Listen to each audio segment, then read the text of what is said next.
Victoria Blake threw her phone across the conference room, shattering it against the wall. "Get him out of my company, today. I want Jerome Davis gone before noon." The HR director froze.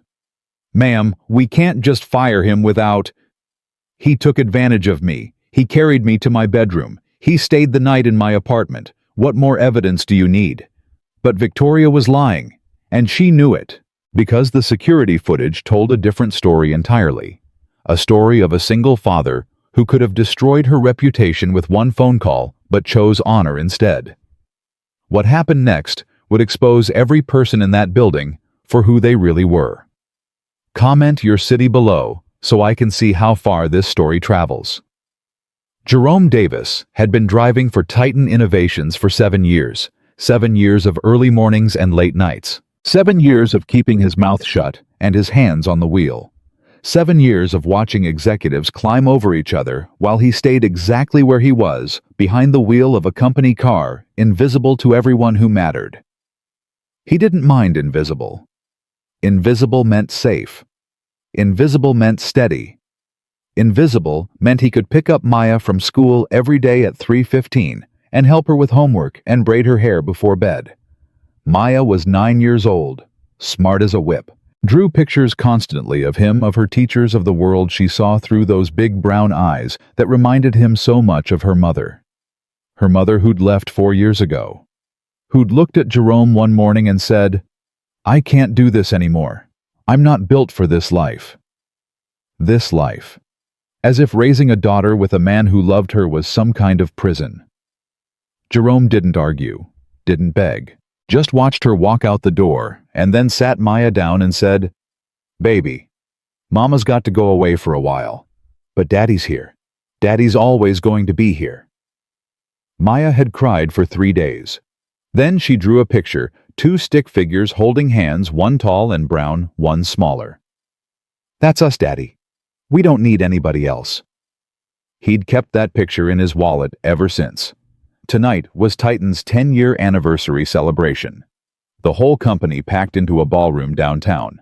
Champagne everywhere, music pounding, executives pretending to like each other while calculating who's back to stab next.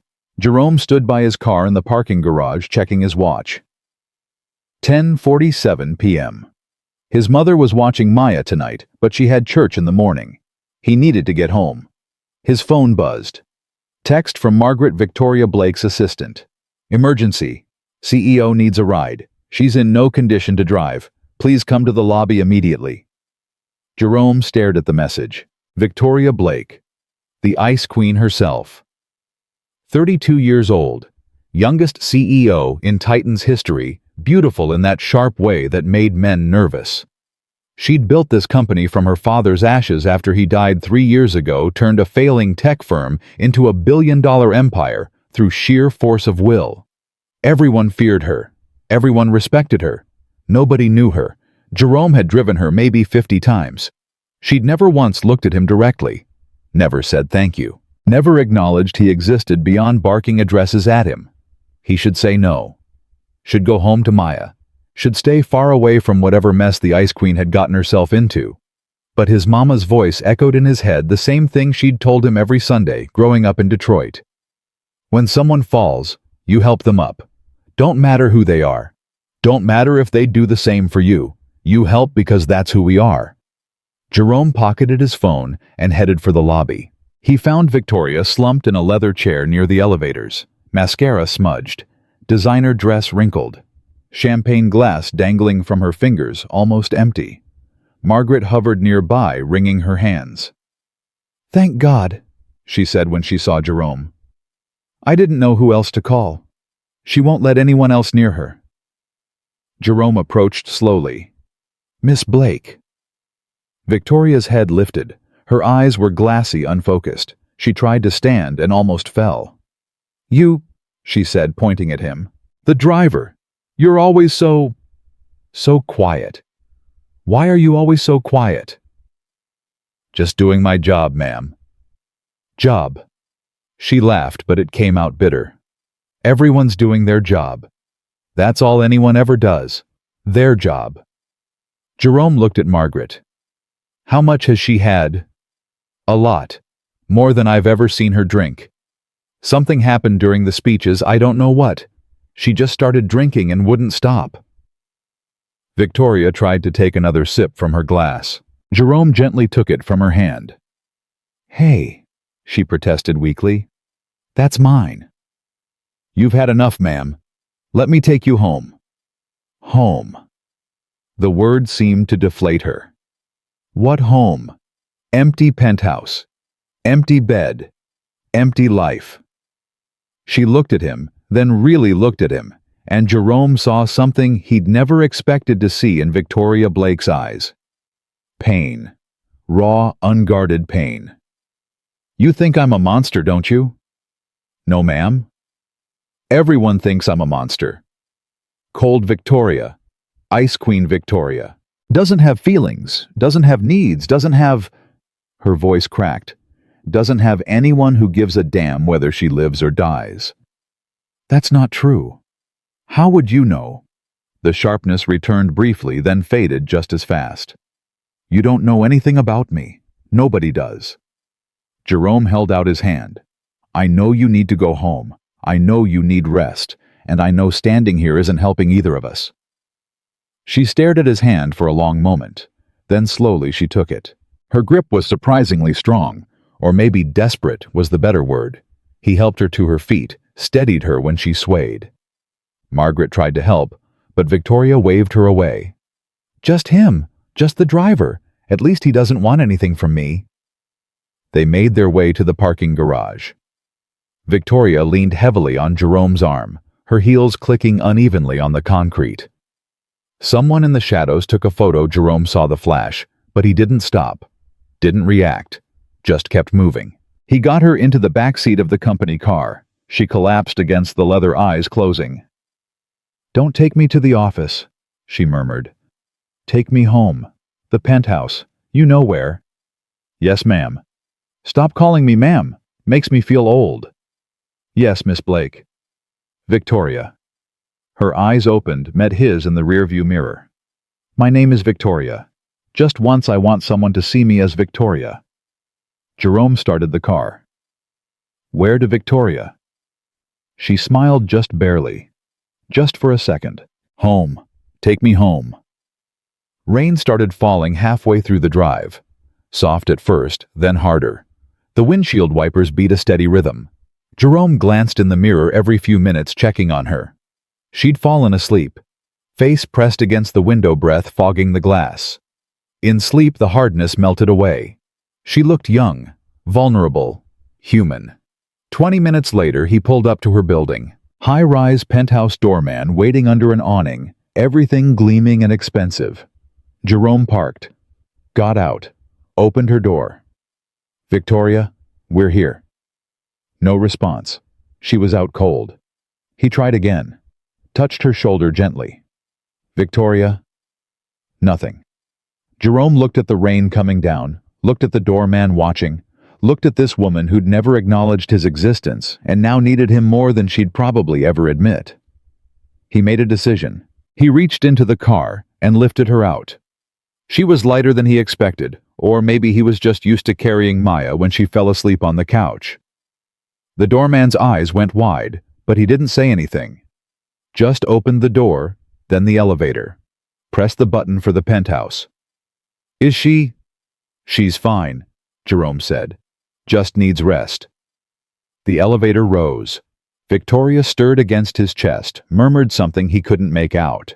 The penthouse was everything he expected, and nothing like he imagined. Huge windows, city lights everywhere. But cold, sterile.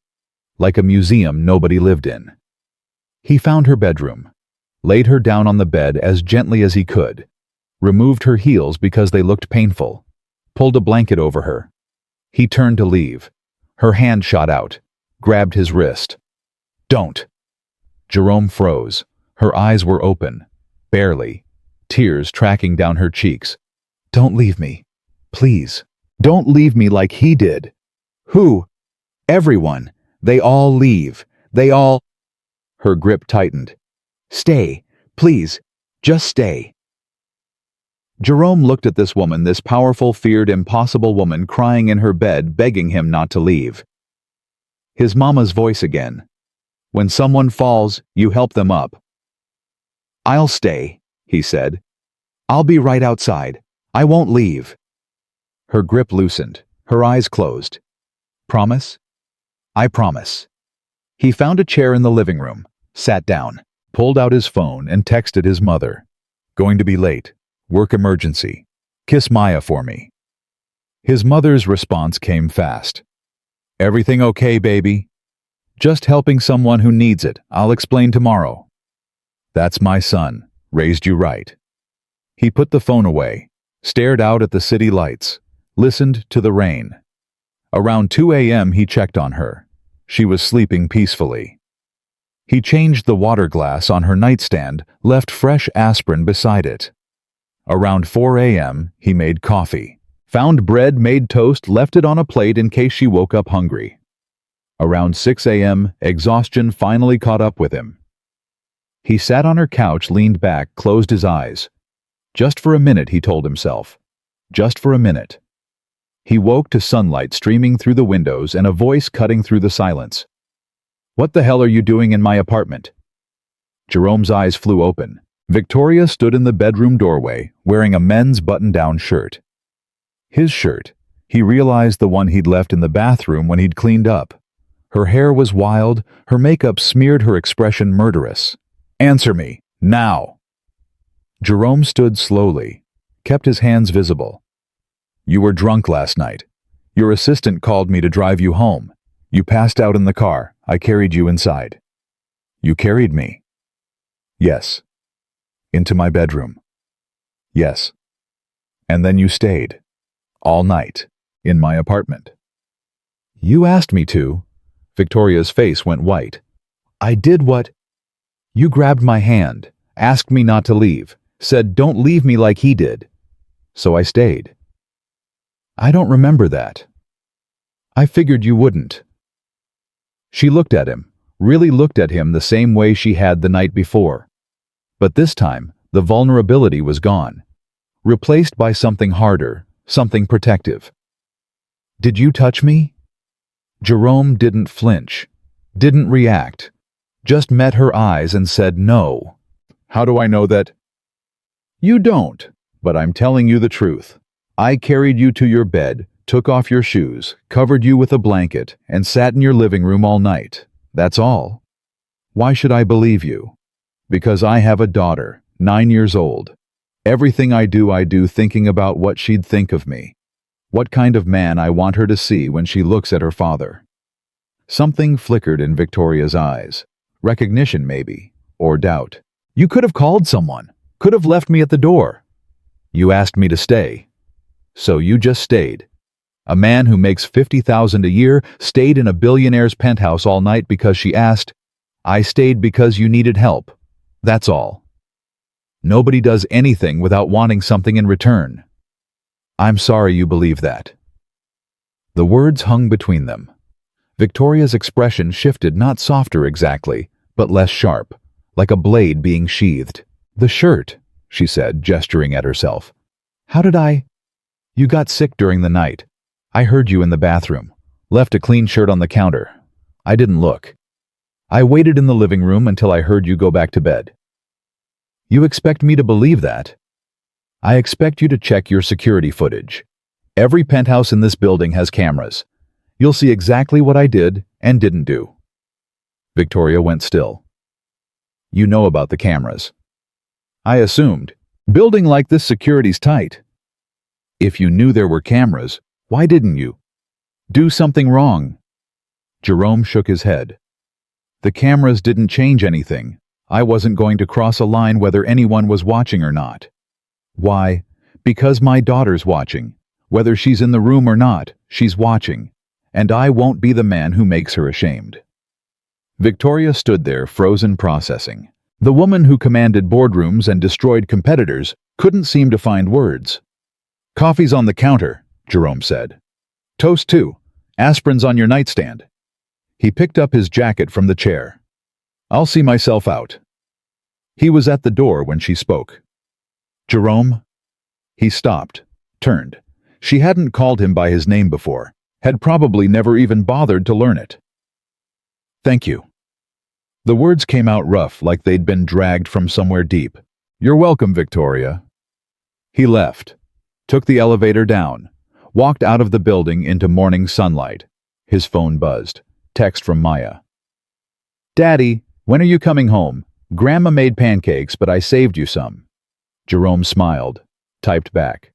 "On my way, baby girl. Don't eat my pancakes." Too late. He laughed out loud, started walking toward the parking garage. Behind him, 40 floors up, Victoria Blake stood at her window watching him go. Something cold and tight in her chest had loosened just slightly. She didn't know what it meant yet, but she knew everything was about to change. Jerome walked into work Monday morning and felt the shift immediately. The security guard who'd waved him through for 7 years suddenly needed to see his ID. The receptionist who always smiled at him wouldn't meet his eyes. 2 executives from marketing stopped talking the moment he passed. He kept walking, head up, face neutral. His father's voice echoed from somewhere deep. "Son, you'll have to be twice as good to get half the credit. And when they come for you, let your character speak." He'd been hearing that voice a lot lately. In the driver's lounge, 3 of his colleagues were huddled around a phone. They looked up when he entered, 2 of them scattered like roaches in light. The third, Marcus, who'd worked there almost as long as Jerome, just shook his head. "Man, what did you do?" "Drove someone home. That's it." "That's not what they're saying." "I don't care what they're saying." Marcus held up his phone. "Then maybe you should." Jerome looked at the screen. A photo, him helping Victoria into his car. Her head on his shoulder. His arm around her waist. Taken from the shadows of the parking garage. Posted to some company gossip account with the caption, "CEO's new favorite driver gets a bonus." Jerome's jaw tightened, but he didn't react. Didn't reach for the phone. Didn't explain.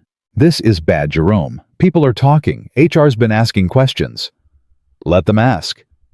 "You're not worried." "I didn't do anything wrong." Marcus studied him. "I believe you. But brother, that's not going to matter to the people who want to believe something else." Jerome grabbed his keys from his locker. "Then they'll believe what they want. I've got a job to do." He walked out before Marcus could respond. By noon, the whispers had become a roar. Jerome heard them everywhere. In the elevator, in the parking garage, in the bathroom where 2 executives thought they were alone. "Did you see the photo?" "Saw it. Shared it. Everyone's talking about it." "Smart move, honestly. Get the drunk CEO alone, play the hero, wait for the promotion. Men like that, they know how to play the game. Act nice, then expect something back. Single dad right needs money, saw his opportunity. You know how those guys are, always looking for a way up." Jerome stood in the stall, hands pressed against the door, counting to 10, then 20, then 50. When he came out, the executives were gone. The bathroom was empty. He looked at himself in the mirror. Same face he'd seen for 37 years. Same face Maya drew with the brown crayon. Same face his mother said was the spitting image of his father. He washed his hands, dried them, walked out. His phone buzzed. Text from Maya. "Daddy, I got an A on my drawing. Teacher said it was beautiful."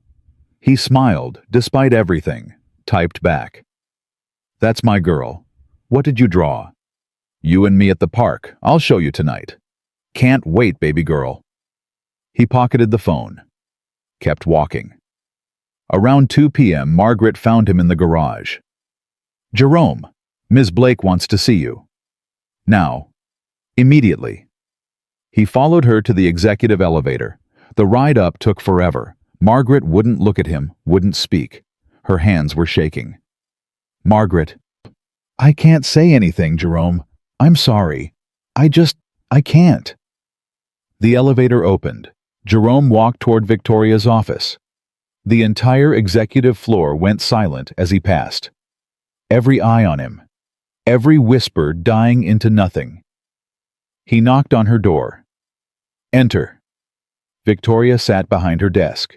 Blinds drawn. Face unreadable. Close the door." He did. "Sit down." "I'd rather stand."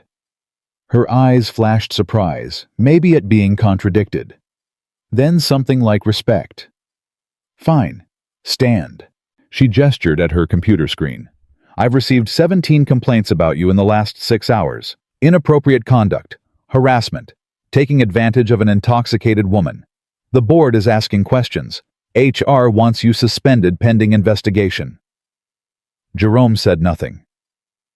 "They're saying you planned it, that you saw an opportunity and took it, that men like you—" She stopped. Something crossed her face. "That's what they're saying." "I know what they're saying. And I didn't do anything wrong." "I know." The words hung in the air between them. "I watched the footage," Victoria said. "All of it. Every camera angle, the parking garage, the lobby, the elevator, inside my apartment." Jerome didn't react. "You carried me to my bed, removed my shoes, covered me with a blanket. Then you sat on my couch for 7 hours. You got up twice, once to check on me, once to make coffee. You never went near my bedroom after that first time. You never touched me beyond what was necessary. I told you the truth." "Yes, you did." She stood, walked to the window, turned her back to him. "I've been running this company for 3 years. In that time, I've learned to read people, to spot lies, to identify threats." She turned to face him. "You're not a threat, Jerome. You're the opposite. You're the only person in this entire building who did the right thing without expecting anything in return. And now they're trying to destroy you for it. That's how it works sometimes. That's not how it should work. Should doesn't matter much when you're the one being accused." Victoria's expression shifted. Something raw flickered there, guilt maybe, or shame. "I could stop this. One word from me and the investigation goes away." "Then stop it. It's not that simple." "Why not?" She walked closer. Close enough that he could see the dark circles under her eyes, the tension in her jaw. "Because if I defend you publicly, they'll say you have leverage over me. They'll say something happened, and I'm covering it up. My board already thinks I'm too young, too emotional, too—" She stopped. "Too female to run this company. One scandal, one whisper of impropriety, and they'll have the excuse they've been looking for. So I'm supposed to take the fall to protect your position." "No." Her voice cracked. "I'm trying to find a way to protect you without destroying both of us. There isn't one. There has to be." Jerome looked at her, this powerful woman who couldn't save him without risking herself, who was asking him to understand something he wasn't sure he could accept. "Do what you need to do," he said. "I'll handle myself.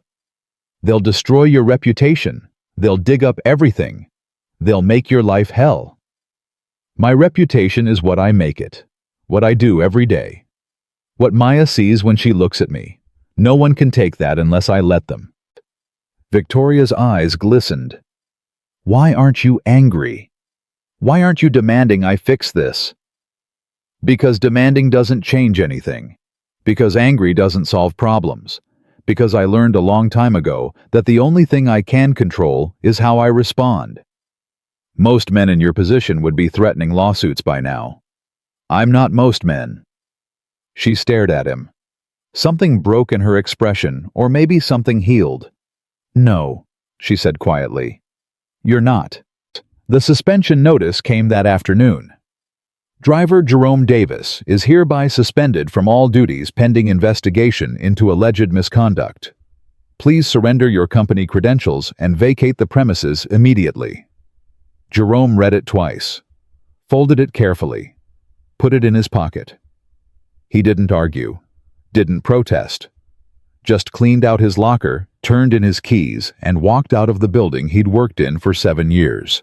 The sun was setting, orange light spilling across the parking lot. He stood by his old sedan, the same car he'd driven Maya to school in for years, the same car that needed new brakes and probably wouldn't pass inspection next month. His phone buzzed. Maya again. "Daddy, are you coming home? I want to show you my drawing," he typed back. "On my way, baby girl. Can't wait to see it." Hurry, I made you a special one. He drove home in silence, radio off, windows up, thinking. His mother met him at the door. One look at his face, and she knew. What happened? Work gave me some time off. Jerome Davis, don't you lie to your mother. He sighed. I helped someone who needed it. Now people are saying I did something I didn't do. What kind of something? The kind that gets a black man fired without proof. His mother's face hardened. 50 years of fighting this same fight. 50 years of watching her husband, her brothers, her son, face the same accusations, the same assumptions, the same guilty until proven innocent. What are you going to do? Wait, let them investigate. Let the truth come out. And if it doesn't, then I'll find another job. I've done it before. This isn't fair, baby. No, Mama, it's not. But fair and real aren't the same thing. Never have been. She pulled him into a hug, held on tight. Your daddy would be proud of you. The way you're handling this, the man you've become. I'm just trying to do what he taught me. That's all any of us can do. Maya ran into the kitchen, braids bouncing, drawing clutched in her hand. Daddy, you're home early. Jerome scooped her up, spun her around, forced a smile he didn't feel. Work gave me some time off, like a vacation. A vacation for how long? I don't know yet, baby. We'll see. She studied his face with those big brown eyes that saw everything. Daddy, are you sad? He set her down, knelt to her level. A little bit, but seeing you makes it better. She held up her drawing. 2 stick figures, one tall, one small, holding hands under a bright yellow sun. I made this for you. It's us at the park. See, I colored you brown and me brown because we match. Jerome's throat tightened. It's beautiful, Maya. The best one yet. I'm going to be an artist when I grow up. And you're going to be the best daddy ever. You already are, but you'll be even better. He pulled her into a hug, held on like she was the only thing keeping him afloat. Because she was. The next morning an email went company-wide. Subject line, the truth about that night. Jerome didn't see it. His access had been revoked, but Marcus called him immediately. Man, you need to know what's happening. What? Someone leaked video from the party. Someone edited it to make it look bad. Added music cut angles. Made you look like a predator. Jerome's stomach dropped. What do you mean, edited? The way you helped her into the car, the way you held her, they cut it to look like you were groping her. People are losing their minds. Comments everywhere. They want you fired, man. Some of them want worse. It's not real. It's edited. Doesn't matter. People believe what they see.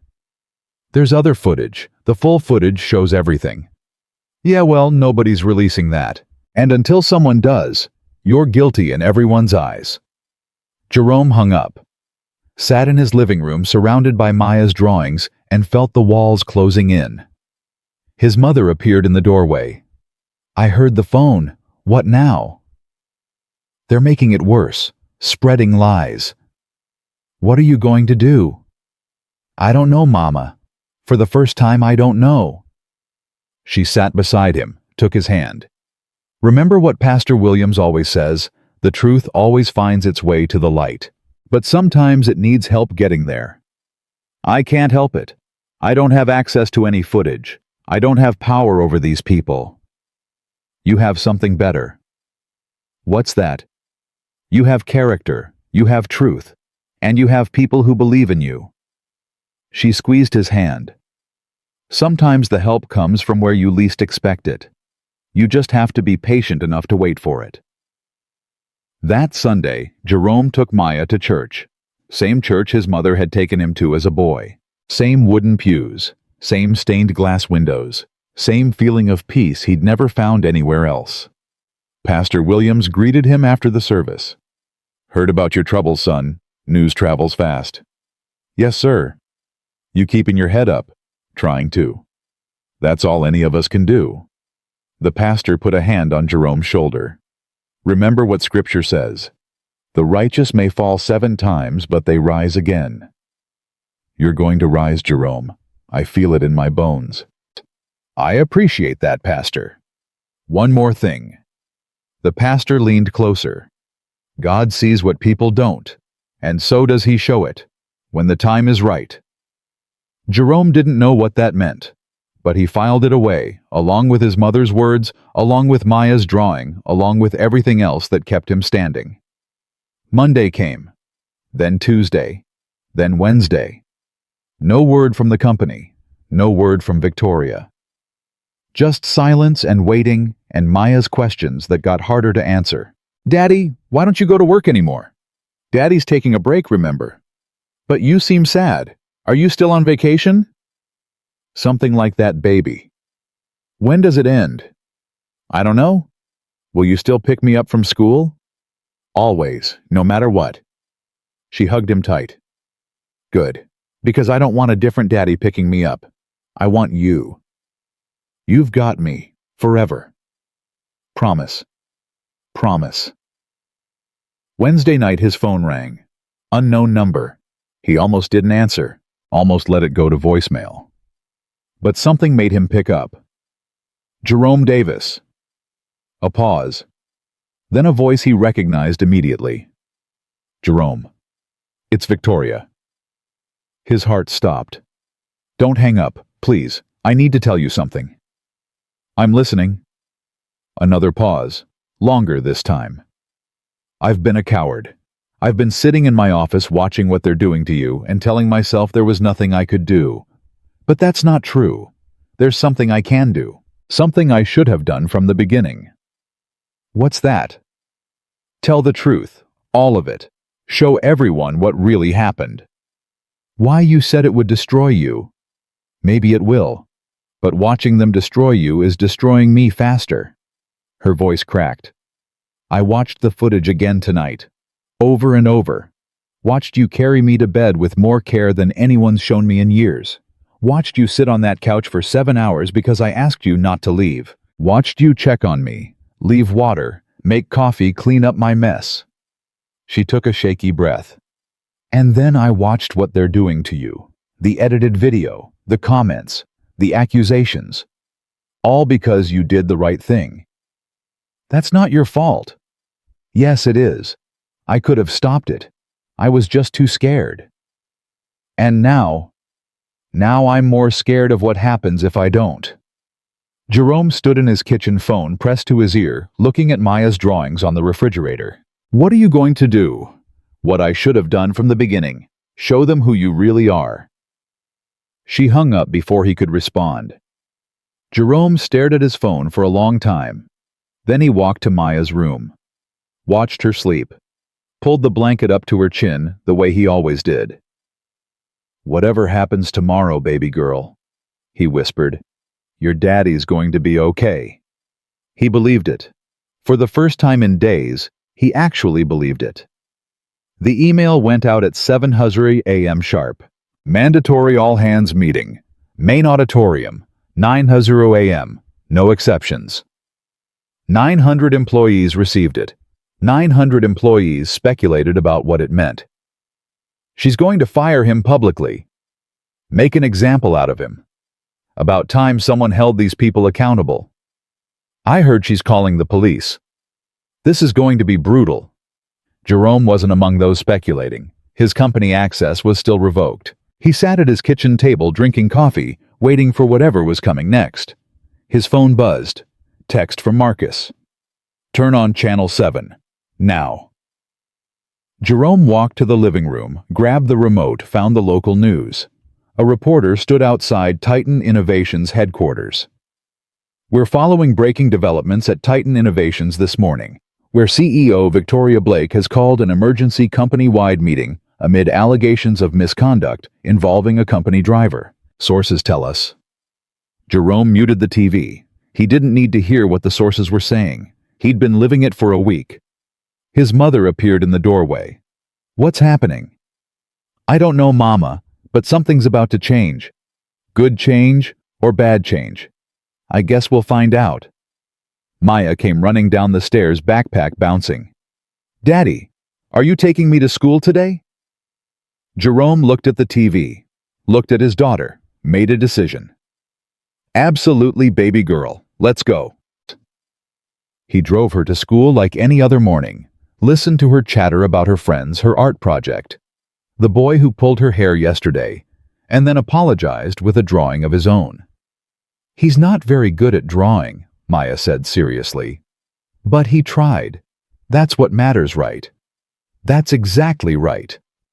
He pulled up to the school, got out, walked her to the door like he always did. Daddy. Yeah, baby. Whatever's happening, you're still the best daddy in the world. Okay. His throat tightened. How do you know something's happening? Because you've been sad, and Grandma's been praying extra, and you watch the news with that worried face. She hugged him tight. But it's going to be okay. I know it. How do you know?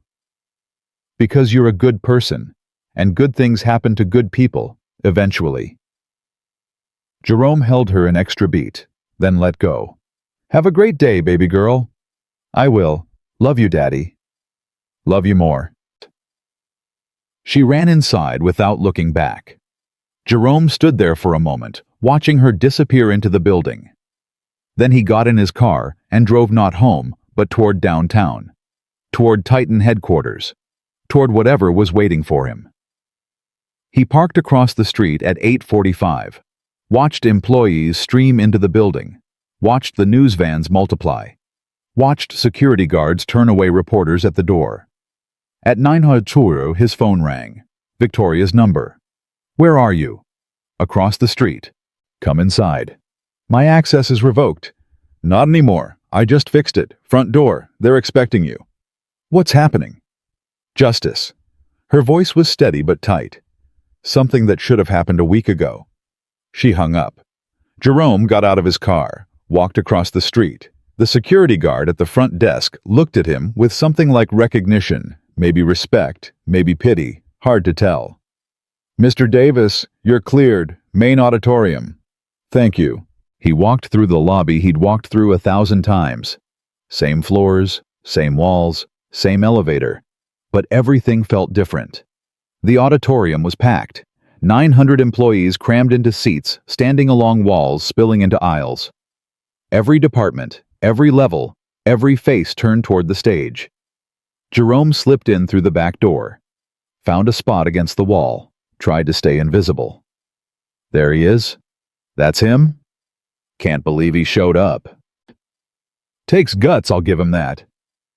The whispers followed him like a wave. He ignored them, focused on the stage. At exactly 900, Victoria walked out. She looked different than he'd ever seen her.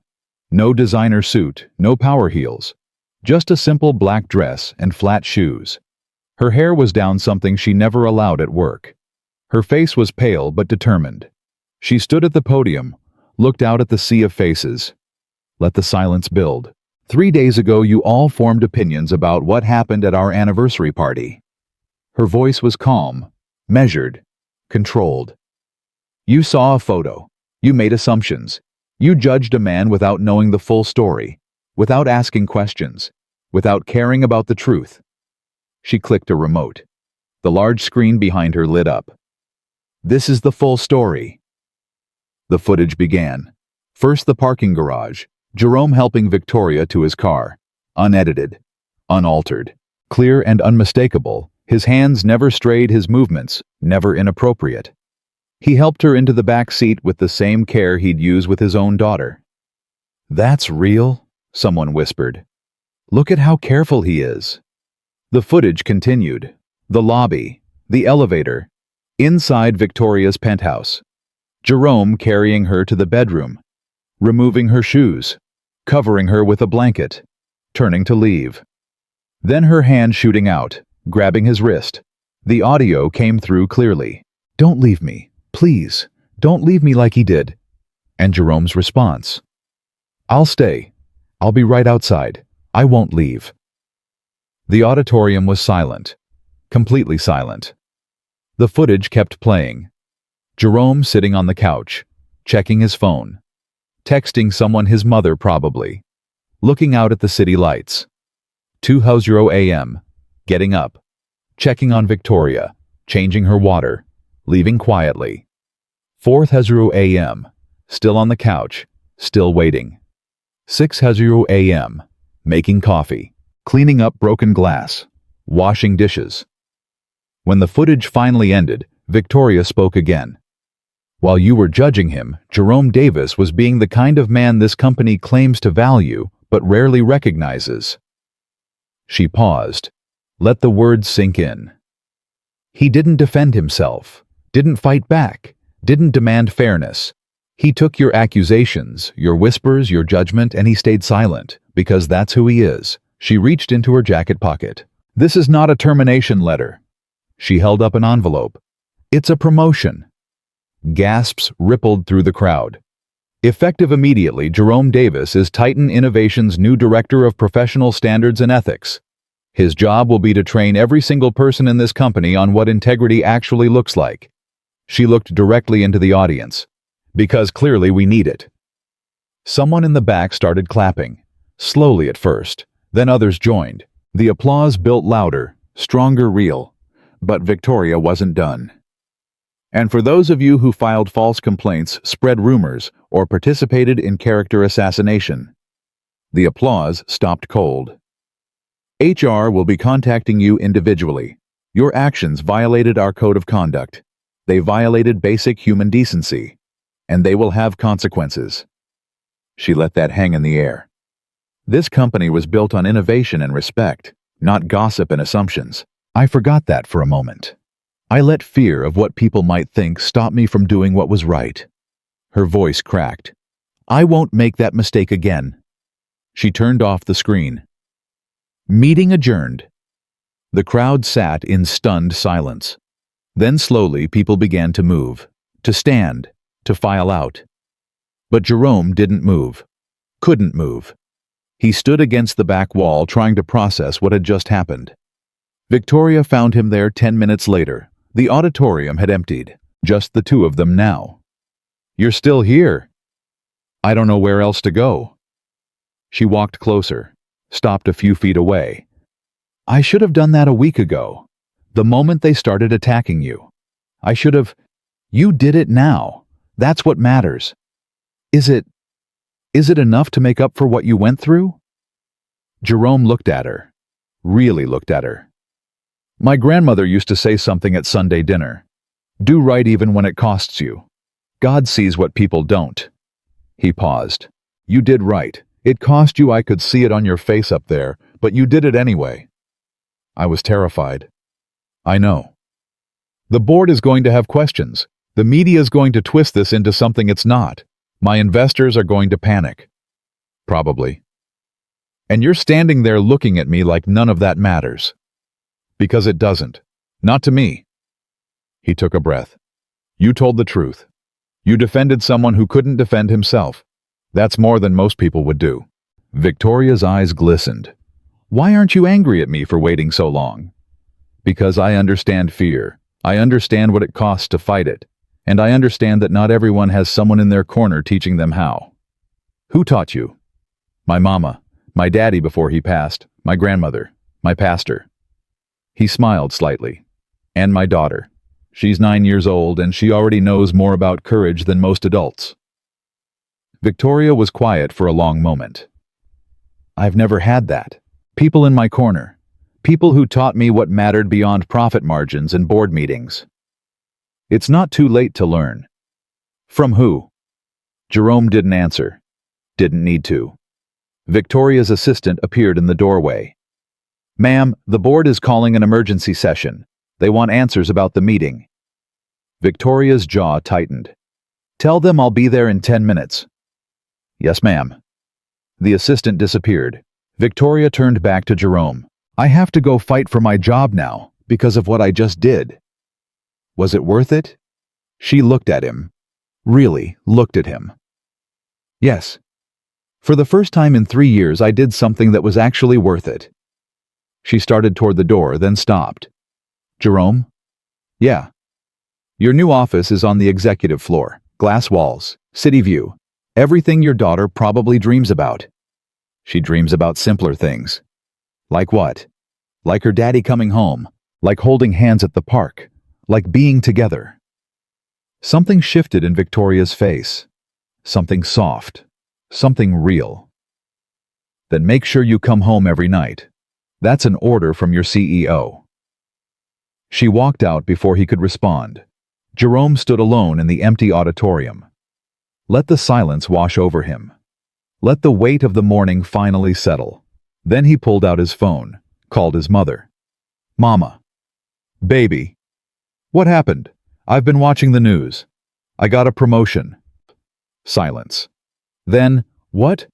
Director of Professional Standards and Ethics, executive floor, the whole thing. His mother started crying.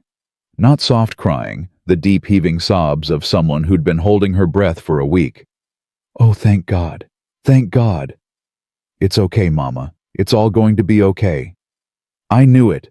I knew the truth would come out. I told you. You told me. You were right. Your daddy would be so proud. So proud. Jerome's own eyes stung. I know, Mama, I know. When do you start? Monday. Monday. She laughed through her tears. My baby, director, executive floor. Mama. I'm sorry, I never thought I'd see this day. Not after everything. Not after what they did to your father, to your brothers. I never thought... Things are changing, Mama. Slowly, but they're changing. Because of people like you. People who don't give up. People who keep their heads high even when the world wants them to bow. Jerome thought about his father. About the stories his mother told, how he'd been passed over for promotions, accused of things he didn't do, forced out of jobs because of the color of his skin. How he'd never stopped trying. Never stopped believing. Never stopped teaching his son that character mattered more than circumstances. I'm just trying to make him proud, Mama. You already have. Every single day. They talked for a few more minutes. Then Jerome hung up and walked out of the building. The news vans were still there. Reporters shouted questions as he passed. Mr. Davis, can you comment on what happened inside? How does it feel to be vindicated? What's your message to the people who accused you? Jerome stopped, turned to face the cameras. My message is simple. The truth always comes out. Sometimes it takes longer than we'd like. Sometimes it costs more than we want to pay, but it comes out. He paused.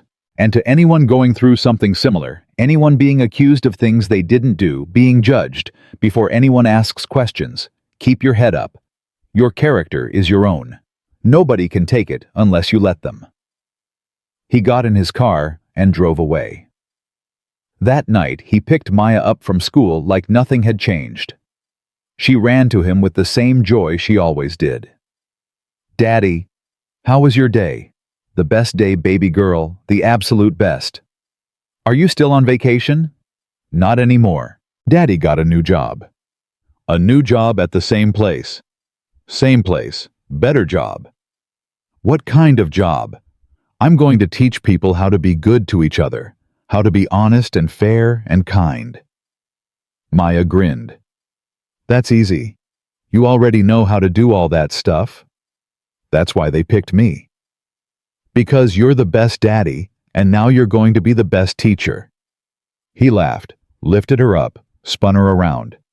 Something like that. That evening, his mother made dinner. Fried chicken, mac and cheese, collard greens. The celebration meal she'd made his whole life. To Jerome, she said, raising her glass of sweet tea. Director Davis. Director Davis. Maya echoed, raising her juice box. Jerome looked at his mother, at his daughter, at the small kitchen where he'd eaten breakfast his entire life. To family, he said. The only thing that really matters.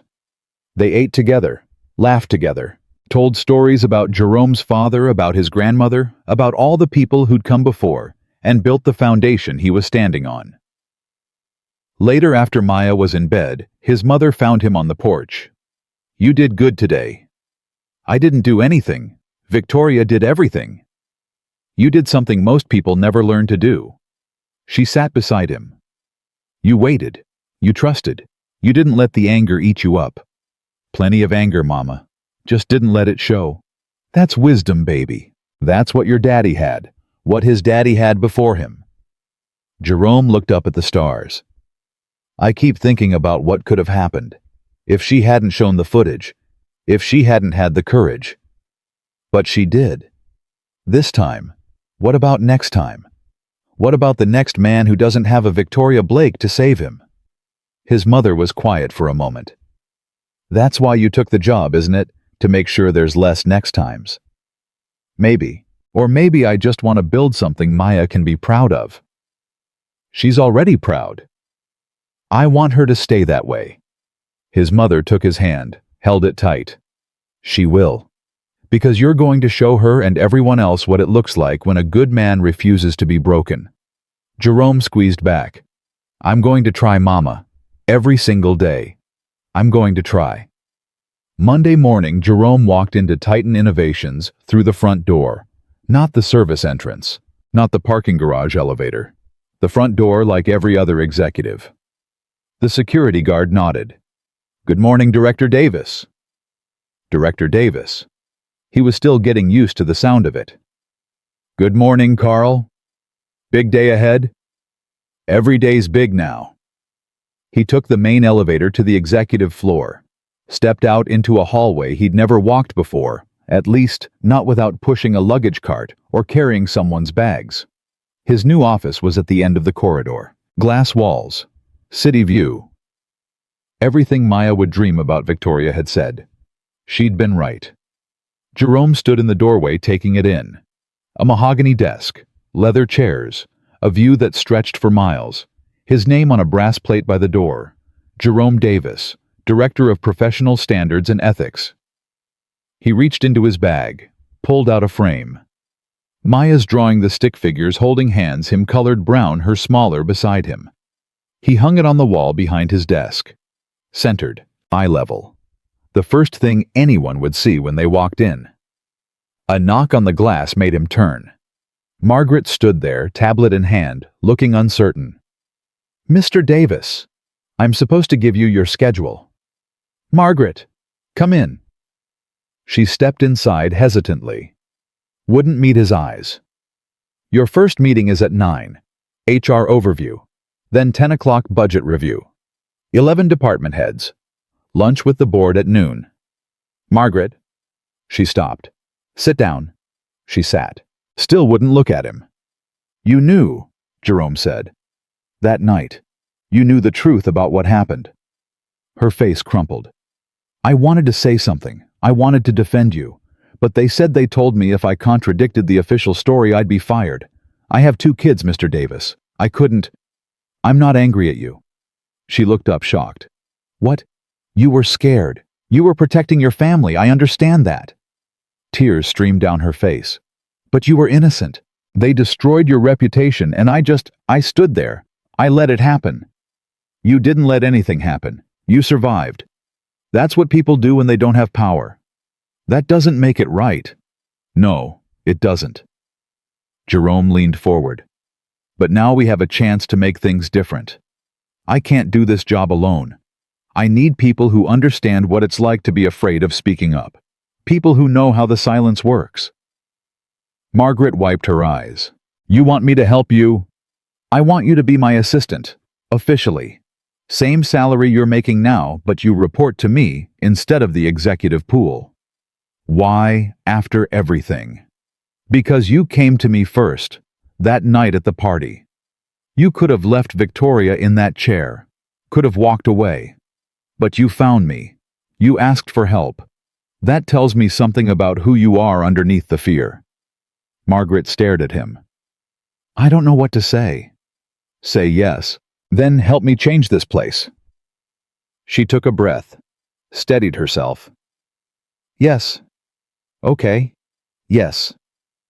Good. Jerome smiled. Now tell me about that 9 o'clock meeting. The HR meeting went exactly as Jerome expected. 6 people around a conference table, all avoiding eye contact, all waiting to see what he'd do. Let me be clear about something, Jerome said. I'm not here for revenge. I'm not here to punish anyone who believed the rumors. I'm here to make sure what happened to me doesn't happen to anyone else. Silence. That means new training, new protocols, new ways of handling accusations before they destroy lives. The HR director, a woman named Patricia, who'd been among those calling for his suspension, spoke up. "Mr. Davis, some of us owe you an apology." "You do. But I'm not interested in apologies. I'm interested in action." "What kind of action?" "The kind that changes culture, not just policy." He looked around the table. "How many complaints were filed against me?" 17. "How many people actually witnessed anything inappropriate?" Silence. 0. Jerome answered for them. 17 complaints based on a photograph and assumptions. No investigation, no interviews, no attempt to find the truth. Patricia shifted uncomfortably. The board wanted swift action. They were concerned about optics. I know. The appearance of doing something mattered more than actually doing the right thing. That's not fair. It's exactly fair. And it's exactly what we're going to fix. He spent the rest of the meeting outlining a new system. Anonymous reporting with required investigation timelines. Mandatory fact-finding before any suspension. Training on bias assumptions, the difference between perception and reality. By the end, Patricia was taking notes instead of defending herself. "This is going to require significant resources," she said. "Then we'll find them." The board might push back. The board just watched their CEO tell 900 employees that this company failed a good man. They're not going to push back. Not on this. He stood. "Meeting adjourned. I want preliminary proposals on my desk by Wednesday." They filed out. Patricia lingered. "Mr. Davis." "Yes." "I was wrong. About you. About everything." She paused. "I've worked in HR for 20 years. I thought I knew how to do this job. But watching what happened, watching how fast people turned on you without evidence, it made me realize how broken our systems really are." That's the first step, realizing something's broken. What's the second step? Fixing it. Together. She nodded slowly. "I'd like to help, if you'll let me." "I was hoping you'd say that." Lunch with the board was different. 12 men and 2 women, all of them rich, all of them powerful, all of them looking at Jerome like he was an equation they couldn't solve. The chairman, Richard Wells' 70s old money face, like weathered leather, spoke first. "Mr. Davis, I'll be direct. Several board members have concerns about your appointment. I'd be surprised if they didn't. They feel Victoria acted impulsively, that promoting you was more about optics than qualifications." "And what do you feel?" Richard studied him. "I feel like I'm sitting across from someone who just got handed a position most people spend decades working toward. And I want to know what you're going to do with it. I'm going to make sure this company treats people the way they deserve to be treated, starting from the top and working down." That's a nice speech. What does it mean in practice? It means training programs that actually work, investigation protocols that actually investigate, accountability for everyone, including board members, when they fail to meet the standards we set. Murmurs around the table. "You're suggesting the board should be held accountable." One of the men, younger, hungrier, clearly gunning for Richard's seat, leaned forward. "I'm suggesting everyone should be held accountable. That's how trust works. It can't be one-sided." Interesting philosophy. The young man smiled, but it didn't reach his eyes. Let's see if it survives contact with reality. It already has. Jerome met his gaze. "I spent a week being accused of something I didn't do. My name dragged through the mud. My reputation destroyed. And I didn't fight back. Didn't threaten lawsuits. Didn't go to the media. I waited for the truth to come out. Some would call that weak. Some would be wrong." Richard held up a hand. "Enough, Thomas. Mr. Davis has made his point." He turned to Jerome. "I'm going to be honest with you. When Victoria first proposed this promotion, I thought she'd lost her mind. A driver elevated to director overnight. It looked like guilt, not strategy. And now I'm not so sure." Richard stood, walked to the window. "I built this company with Victoria's father 30 years ago. Watched it grow from nothing. watched it survive everything: recessions, scandals, hostile takeovers. He turned back. What I've never seen is someone handle a crisis the way you did. Not fighting, not fleeing, just standing. That takes a kind of strength most people don't have. My father taught me that. He taught you well.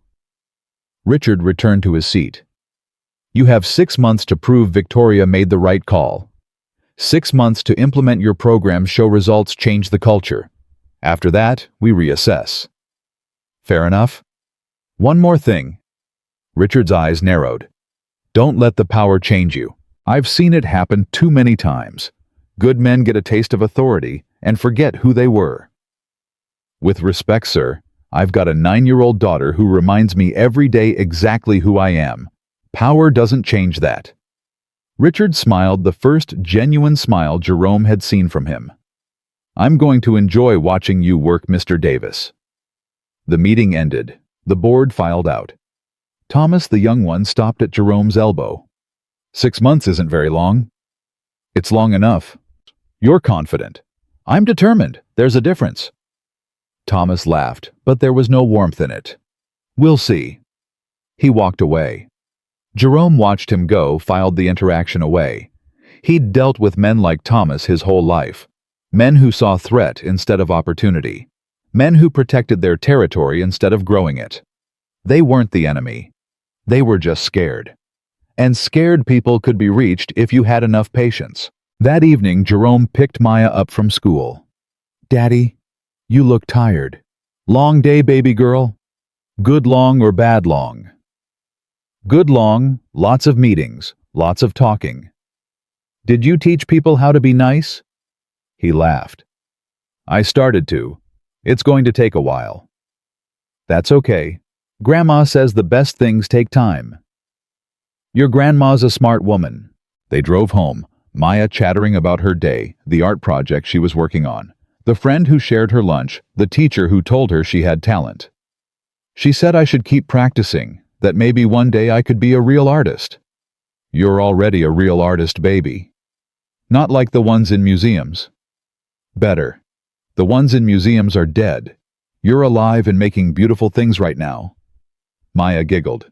You're silly, Daddy. I'm serious.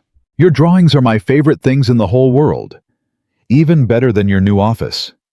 1,000 times better. That night, after Maya was in bed, Jerome sat on his porch and called Victoria. She answered on the first ring. Jerome, how was day 1? Longer than I expected. Welcome to the executive floor. Is it always like this? Back-to-back meetings, everyone watching, everyone waiting for you to fail. Pretty much. She paused. You met Thomas Caldwell. I did. What did you think? I think he's going to be a problem. He's been a problem since his father bought him a board seat 3 years ago. He wants my job, has since day 1. You sound almost amused. I've been dealing with men who want to take what I have my entire career. Thomas is just the latest version. Jerome was quiet for a moment. Can I ask you something? Go ahead. Why did you really promote me the full truth? Victoria was silent for so long he thought she'd hung up. Because I saw something in you that I've never seen in anyone else at this company. What's that? Integrity that doesn't bend. Strength that doesn't need to prove itself. Character that holds even when no one's watching. Her voice softened. I've spent 3 years surrounded by people who tell me what I want to hear, who calculate every word, every action, every smile. And then you came along. A driver who could have destroyed me with one phone call, one leaked story, one moment of weakness, and you chose honor instead. I was just doing what was right. That's exactly my point. For you, it was just normal. For most people in this building, it would be unthinkable. So I'm here to be an example. You're here because I need someone I can trust, really trust, and you're the only person who's earned that. Jerome sat with that for a moment. That's a lot of pressure. Is it too much? No. He looked up at the stars. It's exactly enough. Good. Victoria's tone shifted, became more businesslike. Because we've got work to do. The board gave you 6 months. I want results in 3. 3 months. Thomas is already moving against me. He's been collecting allies building his case. If we don't show concrete progress before his faction gets too strong, we're both going to be looking for new jobs. What kind of progress? Measurable improvement in employee satisfaction. Reduction in complaints. Evidence that the culture is shifting. That's a lot to accomplish in 3 months. That's why I promoted someone who doesn't know the meaning of impossible. Jerome laughed, despite himself. You have a lot of faith in me. You've earned it. She paused. Jerome, I know this isn't what you planned for your life. I know you were happy driving, picking up Maya, keeping your head down. And I'm sorry for disrupting that. Don't be. I put a target on your back. First with the rumors, now with the promotion. People are going to come after you. Not because of what you've done, but because of what you represent. What's that gun? Change. Real change. The kind that threatens everyone who benefits from the way things are. I've faced worse. I know. That's why I chose you. Her voice warmed. Good night, Jerome. Get some rest. Tomorrow's going to be harder than today. Good night, Victoria. He hung up. Sat in the darkness for a long time. His mother appeared on the porch. Can't sleep. Just thinking. About the job.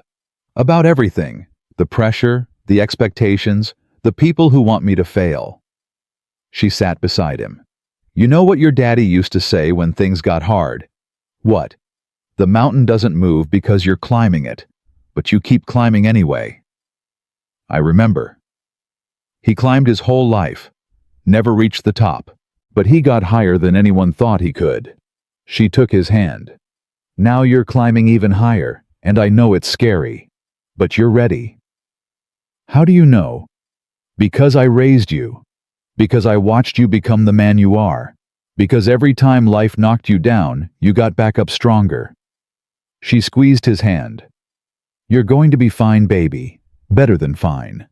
You're going to show them all what a good man can do when he's finally given the chance. Jerome looked at his mother. This woman who'd sacrificed everything for him, who'd held the family together after his father died, who'd never stopped believing even when everyone else gave up. I love you, Mama. I love you too, baby. She stood. Now get some sleep. Maya's going to want pancakes in the morning and you've got another mountain to climb. She went inside. Jerome stayed on the porch a little longer, watching the stars, thinking about his father, about all the men who'd come before him fighting the same fights, climbing the same mountains.